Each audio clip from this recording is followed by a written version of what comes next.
বিখ্যাত ইংরেজি সাহিত্যিক জোসেফ কনরাডের লেখা একটি ছোট গল্প হচ্ছে লেগুন। লেগুন কথার অর্থ হচ্ছে ছোট হ্রদ, যেটা একসময় সমুদ্রের অংশ ছিল কিন্তু বর্তমানে সমুদ্র থেকে বিচ্ছিন্ন হয়ে গেছে, যার গভীরতা কিন্তু অনেকটাই। এই লেগুন শব্দটার সঙ্গে এই গল্পের মানেটা অঙ্গাঙ্গিকভাবে জড়িত। লেগুন গল্পে আমরা কয়েকটা মূল চরিত্র পাই: আরসাত, তার ভাই এবং আরসাতের স্ত্রী ডায়ামিলন, এবং রাজা এবং তার রাজার রানী ইনচিমিদা এবং রাজার ম্যানরা। আরসাত এবং তার ভাই রাজার সেনাপতি ছিল। তাদের সঙ্গে রাজার একটা ভালো সম্পর্ক ছিল। রাজার প্রত্যেকটা কাজে তাদের সাহায্য করত। তাদের জীবনটা আনন্দেই কাটছিল। তাদের জীবনটা সমাজের স্রোতে প্রতিবাহিত হচ্ছিল।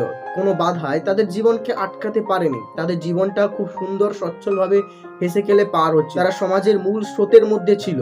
কিন্তু এতদিন পর্যন্ত তাদের জীবন ভালোভাবে চললেও তাদের জীবনে একটা মোড় আসে যখন আরসাতের ডায়ামিলনকে ভালো লেগে যায়। এবং এই ডায়ামিলন ছিল রাজার রানীর পরিচারিকা, যাকে ইনচিমিদা অর্থাৎ রানী খুব ভালোবাসতেন। কিন্তু ধীরে ধীরে আরসাত ইনচিমিদার প্রেমে পড়ে যায়, যেটা রানী ইনচিমিদা ভালো চোখে দেখতেন না। তাদের প্রেমটা যখন ধীরে ধীরে জেগে ওঠে, তখন তারা চাইতো যে একে অপরের সাথে দেখা করার জন্য, এবং তারা ঠিক করে যে তারা পালিয়ে যাবে। আরসাত ডায়ামিলনকে সঙ্গে নিয়ে তারা রাজার প্রাসাদ ছেড়ে পালিয়ে যায়, এবং এক্ষেত্রে তাদেরকে সাহায্য করেছিল আরসাতের ভাই।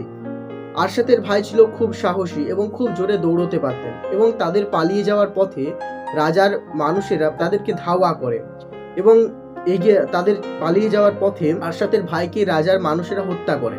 যদিও আরসাতের ভাই আরসাতকে তার নাম ধরে 3 বার ডেকেছিল, কিন্তু আরসাত তবুও যেতে পারেনি। আরসাত এখানে একটা দ্বিধা বিভক্তায় পড়ে গিয়েছিলেন। সে তার ভাইকে উদ্ধার করতে যেতে পারছিলেন না, আবার তার লাভারকে ছেড়েও সে যেতে পারছিল না, কারণ সে ভেবেছিল যদি ভাইকে বাঁচাতে যায় তাহলে ভাইয়ের সাথে সেও মারা যাবে আর তার জীবনটা সেখানেই শেষ হয়ে যাবে।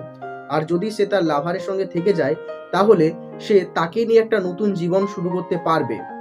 এই ভেবে আরসাত তার ভাইকে বাঁচাতে যায়নি, কিন্তু তার এই সমস্ত ইলিউশনটা ভেঙে পড়েছিল তার স্ত্রী ডায়ামিলনের মৃত্যুতে। সে ভেবেছিল তার স্ত্রী ডায়ামিলনকে নিয়ে সে একটা নতুন জীবন শুরু করবে, যেখানে মৃত্যু থাকবে না, যেখানে থাকবে সুখ, শান্তি, ভালোবাসা, এইসব কিছু।